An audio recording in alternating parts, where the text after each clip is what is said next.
If you're selling a product, you want to make sure it's as easy as possible for your subscribers to go from your emails to your landing page where they can buy that product. Here's how. We'll start with our landing page that we've set up to sell our cookbook. Using the e-commerce tool, we can just drag in a buy button. You can see I've already put a buy button in here.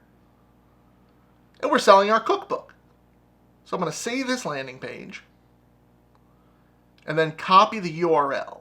So this is what we're going to use in our email. We'll grab the button element, drag it in there.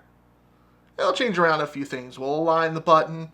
We'll change the color so it's the same color as our button back on the landing page. And we'll edit the text by our cookbook here. And finally, we'll paste in the URL of our landing page where we're selling the cookbook. So now when somebody clicks on that button in our email, they're going to be taken right to the landing page where they can buy that product. Making the buying process as easy as possible for your subscribers is crucial to gaining sales. So go ahead, try this in your account today. And if you don't have an Aweber account yet, don't worry, it's absolutely free to sign up. Until next time.